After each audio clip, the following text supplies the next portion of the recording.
आज का सबसे बड़ा सवाल यह है कि अच्छी खबरें दिखाने से अच्छे दिन आ जाएंगे और क्या देश की दिक्कतों के लिए मीडिया जिम्मेदार है, या फिर जो नेगेटिविटी का माहौल इस देश में नजर आता है, कुछ लोगों को महसूस होता है, क्या उसके लिए मीडिया जिम्मेदार है? और तीसरा, क्या नेताओं को हेडलाइन मैनेजमेंट की चिंता काफी ज्यादा सताने लगी? इसी पर बहस हो रही है। एनके सिंह जी, मुश्किल सवाल है, थोड़ा तीखा होगा, मैं खुद आपकी तरफ खड़ा हूं, लेकिन फिर भी हमें भी इंट्रोस्पेक्शन करना चाहिए। आप जो कह रहे हैं उससे ऐसा लगता है कि मीडिया सब कुछ ठीक करता है। मीडिया जितने भी इश्यूज उठाता है, जितनी भी खबरें दिखाता है, वो 100% सही दिखाता है। आप खुद बता दीजिए, विकास की कितनी खबरें, डेवलपमेंट की कितनी खबरें मीडिया ने पिछले कुछ सालों में दिखाई? दुनिया में जैसे आप सड़क बनाने की बात कर रहे थे, क्या मीडिया ने दिखाया? नहीं दिखाया। दुर्घटना बीमा प्रधानमंत्री ने शुरू किया करोड़ों लोगों के लिए, क्या मीडिया ने दिखाया? उस पर डिबेट की सर नहीं समझ में आया कि एंकर्स बोलने ही नहीं देते। क्या प्रचार कर रहे हैं करोड़ों लोगों के लिए प्रधानमंत्री ने किया? कुछ नहीं किया, उसका कोई मतलब नहीं है सर। लेकिन अतुल अंजान जी, देखिए, अतुल अंजान जी, करोड़ों लोगों के लिए बीमा आप कह रहे हैं। सुन तो लीजिए, सुन तो लीजिए अतुल जी। देखिए, अब आप देखिए, सुन लीजिए, पहले सबकी राय सुनिए। मैं कह रहा हूँ आप चला रहे थे। अरे सुन तो लीजिए सर, तो आपने दे दिया। नहीं, एक सेकंड, अरे सर एक सेकंड, अब आप सुनते ही नहीं सर। देखिए, कुछ करते हैं, सुन लीजिए एक मिनट, सुन लीजिए सर। हम ये खा रहे हैं तो हवा पी रहे हैं, सब सर मेरा सवाल एनके सिंह जी से, उनकी राय तो सुनिए। मीडिया कटघरे में खड़ा है, एनके सिंह जी जवाब दे रहे हैं, ब्रॉडकास्ट एडिटर्स एसोसिएशन के अध्यक्ष। मैं ये कह रहा हूं सर, उसमें उसी में आप ये भी जोड़ लीजिए किसान बीमा वाला जी। सर देखिए, ये बात तो मानेंगे कि हमारे देश में विकास की खबरें कम दिखाई जाती, कोई भी सरकार हो, मैं किसी एक सरकार की बात नहीं कर रहा। देखिए, आपने बिल्कुल सही कहा है, और ये हम एडमिट करते हैं कि इंडिया में जर्नलिज्म, डेवलपमेंट जर्नलिज्म बहुत कमजोर स्थिति में है। अगर ये वाकई शुरू हो जाए तो कई सरकारों की धज्जियां उड़ जाएं, क्योंकि डेवलपमेंट भारत में बहुत स्लो पेस में रहा है।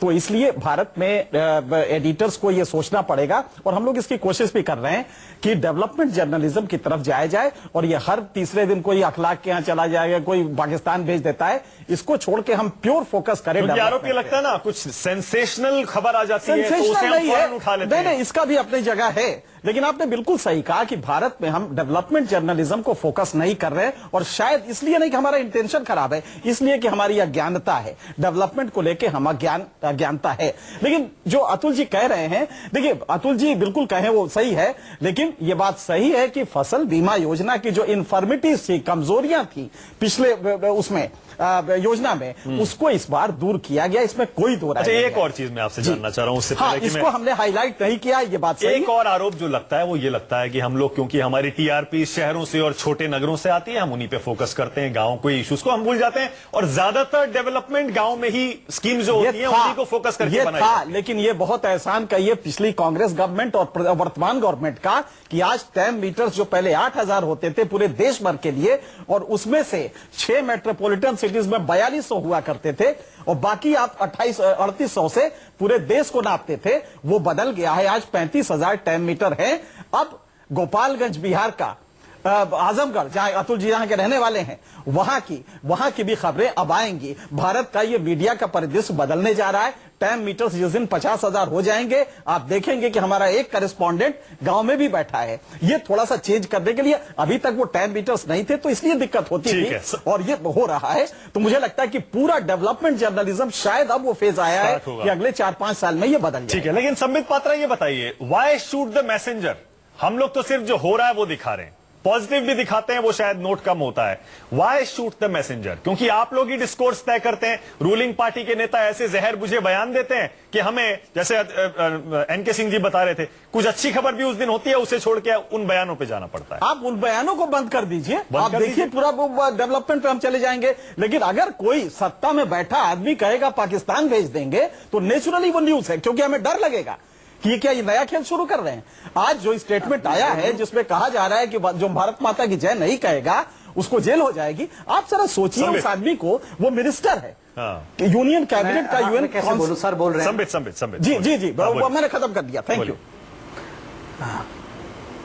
आपने सवाल पूछा कि शूटिंग द मैसेंजर, मैं आपको उदाहरण देता हूं शूटिंग द मैसेंजर किसको कहते हैं। इमरजेंसी के दौरान पत्रकारों को कहा गया, बड़ा फेमस अंग्रेजी कहावत है कि पत्रकारों को कहा गया to bend, you are asked to bend and you started crawling. Indira Gandhi ने कहा झुक जाओ, और जो बाकी लोग थे वो रेंगना शुरू कर दिए। ये मैं बना के थोड़ी बोल रहा हूं कि इस प्रकार से शूट किया गया मैसेंजर को कि वो रेंगने में आ गए थे। ये बड़ी फेमस कहावत है, ये बड़ी फेमस कहावत है, ये मैंने बनाया नहीं। तो सरकार चली दूसरी गई। बात आप देखिए, आपने बिल्कुल सही कहा। ठीक है, मैं फिर भी वही सरकार हमसे सवाल पूछती है तो उनको सरकार चली गई, समझिए, उसको छोड़ दीजिए, आगे की बात डिबेट है तो कीजिए। बताना पड़ता है। आगे की बात छोड़िए, बार बार मत बताइए। अगर सरकार चले जाने पर डिबेट और डिस्कशन नहीं होता, फिर लेफ्ट से हम सवाल जवाब क्यों करते हैं? चलिए आगे बढ़ते हैं, जा रहे हैं पूरे दुनिया से, फिर आपसे की बात आगे बढ़ते हैं। अगर मैं जवाब बताइए, क्यों दर्द है? सुन तो लीजिए। नहीं, ये मोदी जी का ये आंतरिक दर्द क्या है? एक सवाल पूछा गया, मोदी जी का आंतरिक दर्द क्या है? ये दर्द क्या है? ये क्या पपीता पक गया क्या? उनका आंतरिक दर्द है कि जो एक कम्युनिस्ट पार्टी पूरे विश्व से समाप्त हो गई है, ये रोज शाम को टेलीविजन पे बैठकर ऐसे सवाल पूछती है उनके अध्यक्ष शी जिनपिंग के कहने पर। ऐसे होगा क्या? सुन लीजिए, अभी साउथ अफ्रीका में है, साउथ अफ्रीका में है, दुनिया के 33 देशों में चलिए सर आगे बढ़ते हैं। अतुल जी आगे बढ़ते हैं। अतुल जी आगे बढ़ते हैं। मुझे कंप्लीट करने दीजिए। कैंप और कीजिए। अतुल जी आपके समय में नहीं बोल रहा था। चलिए आगे बढ़ते हैं। आप ये बताइए, बीच में जब आप बोल रहे थे मैं पूछा हूं, अब छोड़िए इमरजेंसी की बात। बोल रहा था सर आपके बीच में मैं? चलिए संबित आगे बढ़िए। चलिए इमरजेंसी देखिए, बीच मत बोलेगा सर, नहीं तो मैं शी जिनपिंग को बोल दूंगा। चलिए आगे बढ़िए। हाँ सर, देखिए मैं आपको दो उदाहरण देता हूँ। मीडिया की बड़ी, आपने अभी अपने सवाल एनके सिंह जी से सवाल पूछा, मतलब आपने डेविल्स एडवोकेट का रूप धारण किया था थोड़ी देर पहले, तो चलिए मैं भी थोड़ा उसमें ऐड कर देता हूं। जब आप एडवोकेट बन ही रहे हैं तो मेरे भी दो एग्जाम्पल सुन लीजिए। आपको याद होगा एक ऐसा दिन था जिस दिन हमारे किसी मंत्री ने कोई नेगेटिव कॉमेंट नहीं किया था। उस दिन मिसबा कादरी नामक एक महिला ने अचानक सुबह उन्होंने बंबई में कह दिया कि मैं मुस्लिम हूं तो बंबई में मुझे रहने को घर नहीं मिल रहा है, और पूरा ब्रेकिंग न्यूज आया, Misbah Qadri says Muslim not allowed to stay in India. और फिर दोपहर होते होते मालूम पड़ा रही है तो गलत खबर है। फिर साइलेंट बरियल, चुपके उसका जनाजा निकाल के उस खबर को दफना दिया गया, कोई अपोलॉजी नहीं, कुछ नहीं। और एक खबर याद होगा, कलकत्ता में एक बहुत दुखद घटना घटी। 75 वर्ष की एक बूढ़ी नन को उसको रेप कर दिया गया। जब रेप हुआ तो पूरी कायनात टूट पड़ी मीडिया के हमारे ऊपर, ये बीजेपी और आरएसएस के लोगों ने किया है, साजिश है। और फिर जैसे ही 4 दिन बाद मालूम पड़ा बांग्लादेशियों ने किया था, वो पता नहीं वो न्यूज कहां है, कुछ समझ में नहीं आ रहा है, वो कौन पढ़ रहा था, वो न्यूज कहां गया, वो दिखा ही नहीं दूर दूर तक। तो स्वाभाविक रूप से ऐसे में इंट्रोस्पेक्शन भी जरूरी है। अगर हम सवाल पूछ लेंगे तो क्या बुराई है। और आज प्रधानमंत्री ने शूटिंग द मैसेंजर कतई नहीं किया। मैं उदाहरण देता हूं, अगर कहीं एक्सीडेंट होता है, आप खबर चलाते हैं कि एक गुड समैरिटन, एक अच्छा सिटीजन नागरिक, वो आता है, उसे उठा के अस्पताल पहुंचा देता है, और आप लोग जैसे बड़े चैनल उसे दिखा देते हैं, तो आप बताइए कितना बड़ा संदेश पूरे विश्व में जाएगा, पूरे देश में जाएगा।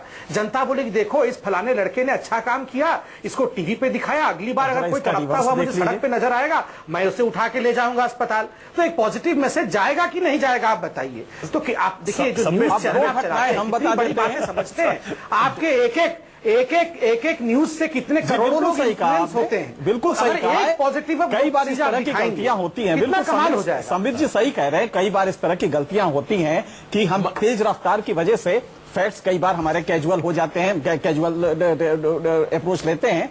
लेकिन आप दूसरा देखिए, इलेक्शन कमीशन ने चुनाव सुधार के तमाम प्रयास पिछले 15 साल में किए, पूरी शिद्दत से मीडिया ने दिखाया। आज उसका नतीजा यह है कि आज डेमोक्रेसी मजबूत हुई है। हम शाम को स्टूडियो डिस्कशंस दिखाते हैं, वॉल्यूम ऑफ इंफॉर्मेशन देते हैं, कॉन्ट्रेरियन व्यूज देते हैं, ताकि आपका तर्क शक्ति समाज का बढ़े। क्या ये छोटा कंट्रीब्यूशन है?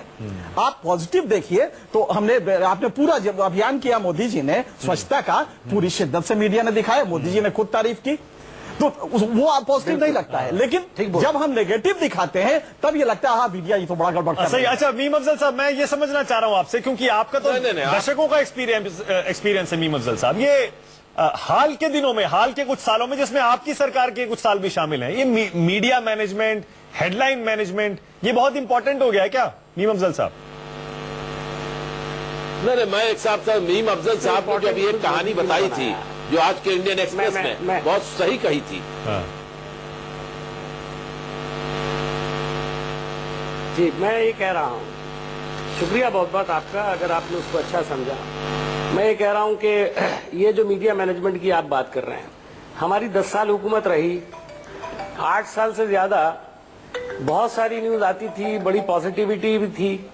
आखिरी 2 साल में जब बीजेपी बहुत सरगर्म हुई और मोदी जी मैदान में उतरे तो कितनी नेगेटिविटी थी हमारे खिलाफ। हमारे हर अच्छे प्रोग्राम को भी तोड़ मड़ोड़ के लोग पेश करते थे और बड़ा उनको कवरेज मिलता था। मीडिया मैनेजमेंट बड़ा जबरदस्त था। अब उसकी डिटेल में मत जाइएगा, वो डिटेल में जाने से बहुत सारे राज खुल जाएंगे। मीडिया भी इतना दूध का धुला हुआ नहीं है, माफ कीजिएगा। आज मुझे हैरत यह है कि भारतीय जनता पार्टी के लोग जो उस जमाने में मीडिया की तारीफ करते हुए नहीं थकते थे, अभी 20 महीने की सरकार के बाद मोदी जी को अंदर से ये लगने लगा है कि मेरा मामला कुछ खराब है। इतना मैनेजमेंट करके भी मैनेजमेंट नहीं हो रहा, हमारी हेडलाइन नहीं बन रही, दूसरी हेडलाइन बन रही है। तो जो आपने शुरू में एक कमेंट किया था कि क्या मोदी जी को परेशानी होने लगी है, तो सच्ची बात यह है जो अभी अतुल जी भी पूछ रहे थे कि अंदर की बात क्या है। अंदर की बात यह है कि परेशानी शुरू हो गई है। परफॉर्म कीजिए, खुद ब खुद पॉजिटिव हो जाएगा। परफॉर्मेंस अगर आपकी नील होगी, आप इतना बड़ा अभियान चलाएं गरीब आदमियों के लिए जिसको कोई भी नकार नहीं सकता। जो आपने टॉयलेट का प्रोग्राम शुरू किया, हमने नहीं किया, आपने किया, बहुत अच्छा किया। लेकिन जिन लोगों से आपने उम्मीद की, जिनको मदद की, जिनसे मदद ली, उन लोगों ने आपको ठेंगा दिखा दिया। आप लाखों करोड़ों टॉयलेट बनाने की बात कर रहे हैं। अच्छा अतुल जी, आज तक उन लोगों ने 3000 से ज्यादा टॉयलेट नहीं बनाए।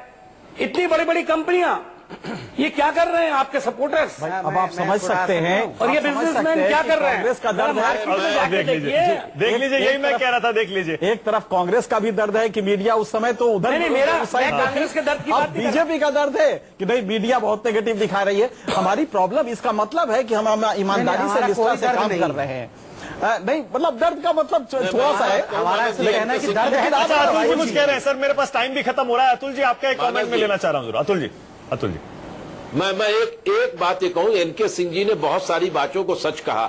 मीम अफजल जी ने एक बात बता दी कि साहब वो जो एक गाड़ी मर्सिडीज कंपनी एक टॉयलेट बनाती है। बड़ी अच्छी बात का सवाल यह है कि जब भारतीय जनता पार्टी लव जिहाद करेगी, जब बीफ करेगी, जब असहिष्णुता की बात करेगी, जब सारे समाज के अंदर बातें ऐसी करेगी, तो निश्चित रूप से एक संवेदनशील समाज के अंदर एक भूमिका होगी मीडिया की। उस मीडिया पर बहस आपने किया है, उसका स्वागत होगा और उस स्वागत में सरकार जो है वो फंसेगी। आज मैं जान रहा हूं कि मोदी जी को जख्म इस बात का लग गया और अब मोदी जी भारत के मीडिया को, इलेक्ट्रॉनिक मीडिया को 2 हिस्सों में बांटना चाहते हैं। किसी की तारीफ करते हैं, किसी का विरोध करते हैं। किसी एक घराने का तारीफ करते हैं, किसी का विरोध करते हैं। ये काम जो है, ये जो है एक दहशत। सर टाइम खत्म हो गया, सर टाइम खत्म हो गया मेरा। असली मन की बात ये है सर मैं टाइम बिल्कुल खत्म हो गया है।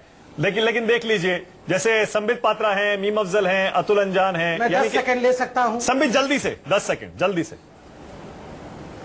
देखिए मोदी जी कुछ भी बोले इस प्रकार से होता है। मोदी जी से पत्रकार पूछता है कि आपको कौन सा फल पसंद है, वो कहते हैं मुझे आम पसंद है। तो ब्रेकिंग न्यूज क्या बनता है, अरे मोदी जी को सैफरन कलर का आम पसंद है, उनको हरे रंग का। उसके लिए हम जिम्मेदार नहीं है।